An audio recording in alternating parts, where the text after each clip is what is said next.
మన పెట్టుబడి మన పిల్లల భవిష్యత్తు కోసమే కదా. మీ పెట్టుబడికి నమ్మకమైన వేదిక శ్రీవాసవి ప్రాజెక్ట్స్. ఆ క్యారెక్టర్ చేసిన పల్లవి గారికి అంటే మళ్ళీ డబ్బు గురించి మాట్లాడుతున్నా తప్పుగా అనుకోవద్దు. వారికి ముంబైలోనే 200-300 కోట్ల దాకా ఆస్తులు ఉన్నాయని చెప్పి విన్నాను. నిజమేనా? బొంబాయిలో లేవనుకుంటానండి.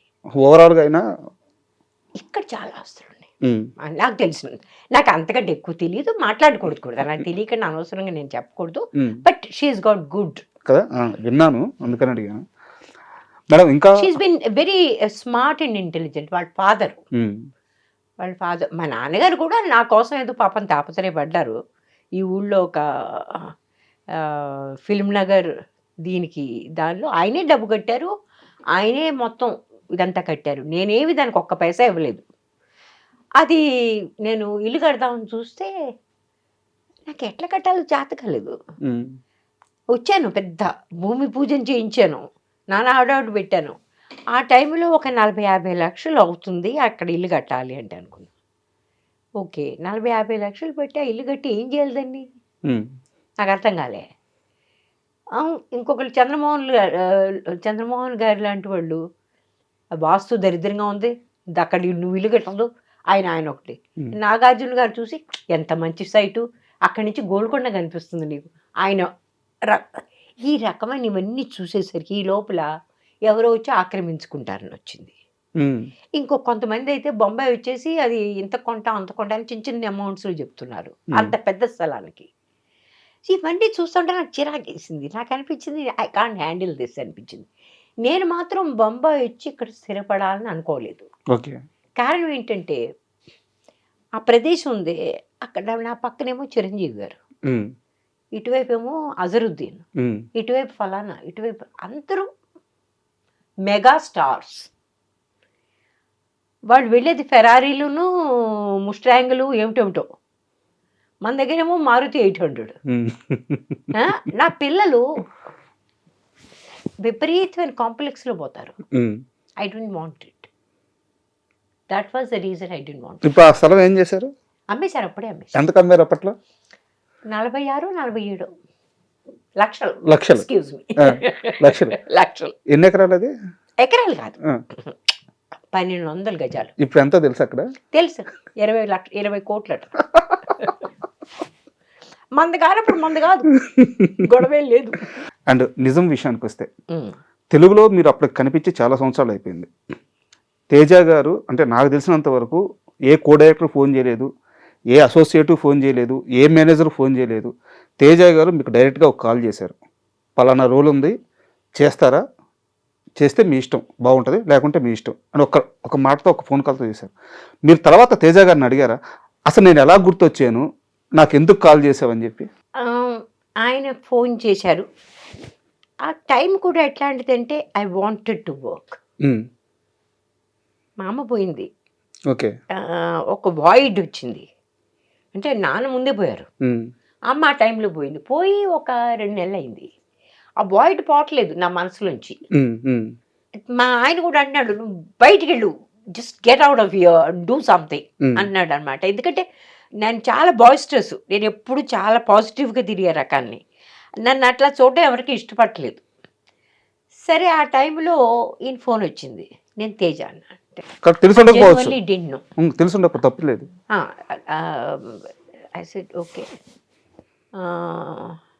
డైరెక్టర్ నేను, సినిమాలు తీస్తుంటాను, నా కన్సర్న్ పేరు ఇది, ఇలా ఒక క్యారెక్టర్ ఉంది, చాలా మంచి క్యారెక్టర్, మీరు కథ వచ్చి వింటాను అంటే మీకు టికెట్ బుక్ చేస్తా ఉన్నారు. ఇవాళ చేయమంటే ఇవాళ చేస్తా ఉన్నారు. అంటే ఇవాళ వద్దండి, రేపు కూడా వద్దు, ఎల్లుండి చేయండి. Okay, I need a little time to think. ఎల్లుండి చేయండి అన్నాను. ఆ పొద్దున్న టికెట్ బుక్ చేస్తాం, సాయంత్రం మీరు వెనక్కి వెళ్ళిపోవచ్చు అన్నారు. సరే అన్నా. అప్పుడు మీరు అడగలేదా హీరో ఎవరు ఏందనేది ఫోన్లో కూడా? ఓకే, నేను ఎప్పుడు కూడా బహుశా దీని గురించి పట్టించుకోలేదు. వాట్ డూ దే ఆఫర్ మీ, అది నాకు ముఖ్యం. తిన్నగా వాళ్ళ ఆఫీస్కి వెళ్ళాం. ఆయన వెంటనే కలిశారు, మొత్తం అంతా చెప్పారు. ఆయన అన్నారు, ఈ క్యారెక్టర్ మేము చాలామందికి ఆఫర్ చేసామండి, వాళ్ళ ప్రాబ్లమ్స్ వాళ్ళు చేయలేదు. రేఖ గారికి కూడా వెళ్ళింది చేశారని నేను విన్నా. ఉమ్. ఎంత నిజమో అబద్ధమో మనకు తెలియదు. ఓకే. జయసుధ గారు చేశారని మాత్రం తెలుసు. ఉమ్. ఆమె అందట కొంచెం ఫిజికల్, ఇంత ఫిజికల్ నేను చేయలేను అన్నట్ట ఆమె. నేను ఆ ఫిజికల్ అబౌట్ గురించి ఆలోచించలేదు. ఒక క్యారెక్టర్గా ఆలోచించాను ఓకే. అంతే. ఉమ్. క్యారెక్టర్ ఆయన చెప్తా ఉంటే నాకు నచ్చింది. కొన్ని కొన్ని చోట్ల బహుశా ఆయన చెప్పింది నేను సరిగ్గా అర్థం చేసుకోలేదు కూడా అనుకుంటా. ఓకే. ఆ తర్వాత నేను షూటింగ్ చేస్తున్నప్పుడు అర్థమైంది ఉమ్. ఆయన చెప్పింది వేరు, నేను అర్థం చేసుకుంది వేరని. బట్ ఎనీవే ఇదంతా జరిగాక కూడా దీనిలో హీరో మహేష్ బాబు అని చెప్పారు. ఆ కృష్ణ గారి అబ్బాయిని అది తెలుసు నాకు, అంతకంటే పెద్ద ఎక్కువ తెలియదు. ఉమ్. ఆయన సినిమా, ఆ అబ్బాయి సినిమాలు చూడలేదు. చిన్నపిల్లాడికి ఏదో సినిమా చూశాను ఉమ్. అంతే, అంతకంటే చూడలేదు నేను. సరే అట్లాగే అనుకున్నాం. మీకు ఎంత డబ్బు కావాలన్నారు? I said I have no idea. Um. మళ్ళీ అదే సమస్య. మనకి ఎప్పుడు ఉండే సమస్య, no idea. They said will give you this much. Said okay. ఆ తర్వాత మహేష్ నిజంగా నన్ను తిట్టాడండి. అవునా? ఏంటి ఎంత తక్కువ డబ్బు చేశారా మీరు? ఏమన్నా అసలు మీకు ఏమన్నా ఎవరన్నా అడిగే మాట్లాడినా లేదా? పెద్దవాళ్ళు తింటారు అని తిట్టాడు. మరి అంత తక్కువ చేశారా? అంటే అంత తక్కువ అంటే నాకు తక్కువ అనిపించలేదు, కానీ ప్రపంచంలో చాలా మందికి ఇప్పుడు విజయశాంతి గారు సినిమా చేస్తారు, ఆవిడ 1 కోటి రూపాయలు తీసుకుంటాను అనుకుంటా. నేను 1 కోటి రూపాయలు నేను అడగలేను. నాకు అర్థం లేదనిపిస్తుంది. Why should they pay me that much money నాకు అనిపిస్తుంది. But I want a decent money. నేను ఇంత వచ్చి ఇంత టైం స్పెండ్ చేస్తున్నప్పుడు I want a decent amount of money, but not exorbitant. అది అదే మీరు ఇల్లు అమ్ముకుని నాకు డబ్బులు కాదు. తేజ గారిని అడిగారా ఈ క్వశ్చన్? నాకే ఎందుకు ఫోన్ చేసి ఎలా గుర్తొచ్చాను అడిగాను. అలా అంత డైరెక్ట్ గా అడగలేదు, బట్ నేను ఎట్లా గుర్తొచ్చాను మీకు అడిగాను. అడిగితే అన్నారు, మీరు ఎలా గుర్తొచ్చారు నేను ఇప్పుడు చెప్పలేను, కానీ మిమ్మల్ని మేము మర్చిపోలేదు అన్నాడు. అంటే ఏ రకంగా అంటేను, మీకు తెలుసా సీతామహాలక్ష్మి క్యాసెట్ పెట్టుకుని మేము చూస్తూ రంగీలా స్క్రిప్ట్ రాసాం అని చెప్పాడు. చెప్తే అసలు వావ్, నేను రంగీలా సినిమా చూడలే, అప్పుడు నాకు కథ తెలుసు. మొబైల్లో ఉంటారు కాబట్టి ఆ సినిమా ఎంత పెద్ద హిట్, అదే కాకుండా ఆమీర్ ఖాన్ ఇట్లా టపోరీ టైప్ అని అవన్నీ తెలుసు మొత్తం. ఇట్ మేక్ సెన్స్ కదా, సీతామహాలక్ష్మి కథే కాబట్టి టోటలీ అదంతా తీసుకెళ్ళి అర్బన్ అట్మాస్ఫియర్లో తీశారు అది. So I said oh nice, thank you for remembering me. I said I'm happy. And frankly shooting చేస్తున్నంత కాలం నా మీద కామెంట్ చేస్తూనే ఉండేవాళ్ళు వీళ్ళిద్దరూ.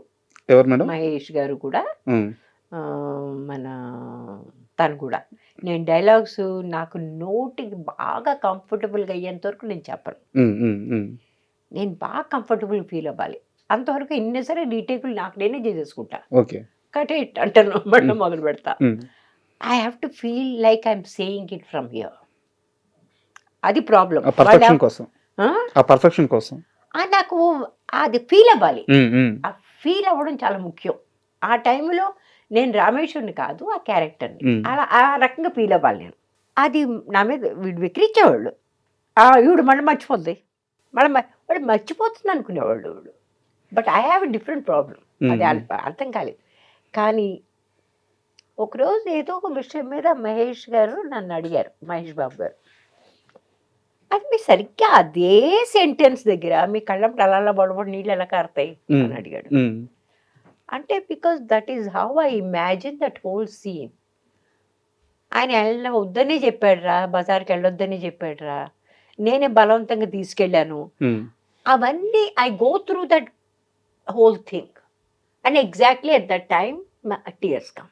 అది ఒక 5-6 టేకులు అయ్యాయి. ప్రతి టేకులో అదే టైంలో నాకు టీయర్స్ వచ్చేవారు. జైలుకి లోపల తీసుకెళ్తామని చూసారు ఆ టైంలో. ఓ మై గాడ్, అతను నిజంగా హీ లైక్డ్ ఇట్. తనకి చాలా నచ్చింది ఆ విషయం. యాజ్ అన్ యాక్టర్ చాలా మంచి యాక్టర్ అతను. ఆ మంచి యాక్టర్కి ఇట్లాంటి విషయాలు నచ్చుతాయి, నచ్చాడు. అట్లాగే నేను సినిమా పూర్తయ్యాక సినిమాల్లో కూడా చాలాసార్లు తేజ అనేవాడు, మీకు తెలుసా ఈ సినిమా అయ్యాక అసలు మీకు ఖాళీ ఉండదు, మిమ్మల్ని ప్రతి వాళ్ళు అడుగుతారు సినిమాలు చేయమని, మీరు చాలా పాపులర్ అయిపోతారు. తమాషా ఏంటంటే మిగిలిన వాళ్ళు ఎలాగో అడగలేదు, ఆయన కూడా అడగలేదు. సో అందరూ చెప్పేది అంత నిజం కాబోదు. అప్పుడప్పుడు అంటే ఆయన అడగకపోవడానికి ఒక రీజన్ ఉండొచ్చు మేడం. నేను ఆల్రెడీ చేశాను కాబట్టి రిపీట్నెస్ వస్తుందేమో అని చెప్పేసి ఒక మదర్ క్యారెక్టర్ పెట్టినా కానీ. కానీ ఒకటండి, సంభవ్ నాతో పనిచేసిన ఏ డైరెక్టర్ కూడా నన్ను రిపీట్ చేయలేదు చాలా వరకు. ఇది కొంచెం ఆలోచించాల్సిన విషయం. అది కదా, అది నా ప్రాబ్లం అయ్యి ఉంటుంది బహుశా. Except my first time director. First time director కాదు, 2-3. నిజం లాంటి పెద్ద సక్సెస్ తర్వాత అంత మంచి క్యారెక్టర్ చేసిన తర్వాత కూడా తెలుగులో ఎందుకు అవకాశాలు రాలేదు? తెలీదండి. ఎప్పుడన్నా మదన పడ్డారు, ఆలోచించారా? చాలా మంది నన్ను చేశారు, కాంటాక్ట్ చేశారు. అసలు అర్థం లేని రోల్స్కి ఎందుకు వెనకాల నుంచి ఒక మదర్, ఆ మదర్కి పేరు కూడా లేదు. ఆ మదర్కి ఒక హిస్టరీ ఉందా లేదా, వాడు పుట్టిందో అప్పటికప్పుడే అలా బయటకు వచ్చేసిందో మనకేం అర్థం కాదు. దానికి ఒక నేపథ్యం అంటూ ఏం లేదు. అట్లాంటి క్యారెక్టర్ చేయడంలో అర్థం లేదు కదా. మనం ఒట్టి సినిమాల్లో కనిపించాలని, ఒట్టి డబ్బులు వాళ్ళు ఇచ్చేస్తే తీసుకుని ఇంటికి వెళ్ళిపోవడానికి దీనికి కాదుగా నేను వచ్చింది. What ever I do, it has to have some meaning. అంటే నాకు క్వశ్చన్ ఉంది, అడగొచ్చా? ధైర్యం చేసి అడుగుతున్నాను. చెప్తారు. రామేశ్వర్ గారికి తెలివితేటలు ఎక్కువైపోవడం వల్ల సినిమాలు తక్కువైన అనుకోవచ్చా? వెరీ గుడ్ క్వశ్చన్, ఇంకోసారి అడగండి. మీకు తెలివితేటలు ఎక్కువైపోవడం వల్ల సినిమాలు తక్కువైన అనుకోవచ్చా? Correct, very very aptly put. చాలా అద్భుతంగా మీరు దీన్ని కరెక్ట్గా చెప్పారు.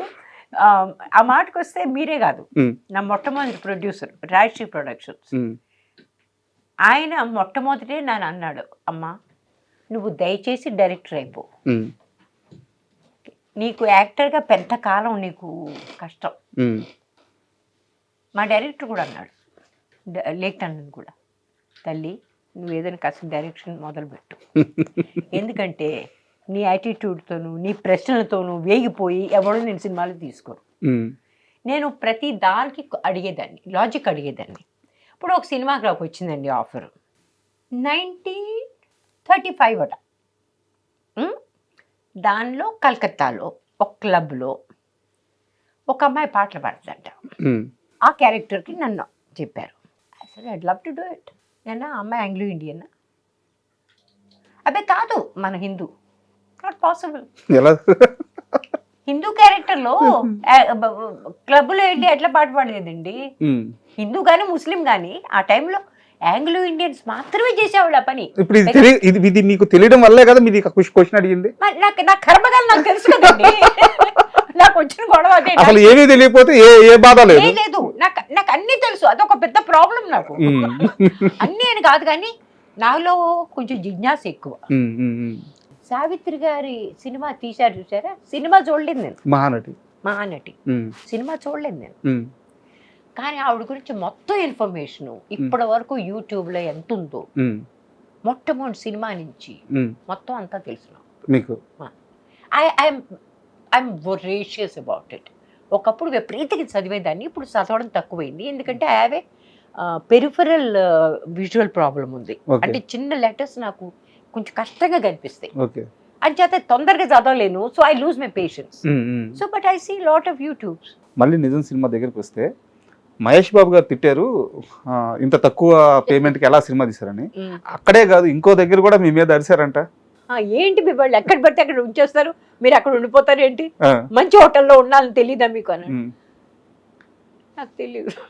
ఆయన నిజంగానే అంటే సినిమా యాక్టర్స్ సినిమా జరిగినంతసేపు ఎలా ఉంటారు మాత్రమే కౌంట్, సినిమా తర్వాత ఎవరి లైఫ్ వాళ్ళది. నిజం సినిమా జరిగినన్ని రోజులు మహేష్ బాబు గారు నిజంగానే మీలో ఒక అమ్మని చూసుకున్నట్టున్నారు. there certain sequences అది చేస్తున్నప్పుడు he really was very moved. అది స్పెషల్గా ఆటోలో కూర్చోబెట్టి అమ్మాయి జాగ్రత్తగా ఇల్లు అంటాడు చూసారా, he really felt it. నిజంగా తన తల్లిని ఎక్కడికో పంపించేస్తున్నట్టు ఆ రకంగా చేశాడు. And I could see his tears suddenly coming. లేకపోతే వాళ్ళకి అంత అలవాటు లేదు, గ్లిసరిన్ పెట్టుకుని చేసేవాళ్ళు జనరల్గా వెళ్ళు. But in this film he really felt it. Me interview కోసం ప్రిపేర్ అవుతుంటే మీరు అన్నారని ఒక చిన్న వాయిస్ ఓవర్ ఒక వీడియో రెడీ చేసి పెట్టున్నారు. అది మీ విజువల్ కాదు, నిజం సినిమా అయిపోయిన తర్వాత నేను బతికున్నానో చనిపోయానో కూడా మహేష్ బాబు పట్టించుకోలేదని తాళ్ళూరి రామేశ్వర గారు అన్నారు అని చెప్పి ఆ వీడియోలో ఉంది. నిజంగా అన్నారా మీరు? నేను అన్నాను. ఏంటంటే పట్టించుకోలేదనే మాట అర్థం లేని మాట. ఎవరు మాత్రం ఎవరిని పట్టించుకుంటారు? ఇప్పుడు we worked in a film together. He was a very good actor with me. అలాగే I was also a good actor with him. That's all. మేము పర్సనల్గా ఒకళ్ళు ఉన్నాము పోయాము అవన్నీ. Of course is a big star. అందువల్ల ఆయన ఏం చేస్తున్నాడో నాకు తెలుసు. I'm not a big star. నేను ఉన్నాను లేదో ఆయనకి ఎట్లా తెలుస్తుంది? ఆయన కనుక్కోవాలని అతనికి అనిపిస్తే కనుక్కుంటాడు. కానీ అలాగ బహుశా అతనికి ఎన్నో పరిచయాలు ఉండొచ్చు, ఎన్నో ఇది ఉండొచ్చు. It's a matter of fact statement. There is no animosity. దానివల్ల నేనేవి దానిలో ఏమి నాకేమి ఒక బిటర్ ఫీలింగ్ అట్లాంటివి ఏమి లేవు. No no no no it's a very simple matter of fact, అంతే. Okay. And for more videos, Please subscribe to iDream. Please subscribe to iDream. Please subscribe iDream. And please subscribe to iDream. For more videos, subscribe to iDream. please like, share and subscribe to the channel. Congratulations, iDream. Subscribe to iDream. Subscribe to iDream. So subscribe to iDream Media. iDream team అందరికి huge congratulations. Please subscribe iDream Media. Please subscribe to iDream. Subscribe iDream. Please subscribe to iDream. iDream అంటే నా కళల ఛానల్ను subscribe చేసుకున్న నోరు తిరుగుతలేదు. మీరైతే గంట గుర్తు కొట్టండి. For more such videos, please subscribe to iDream.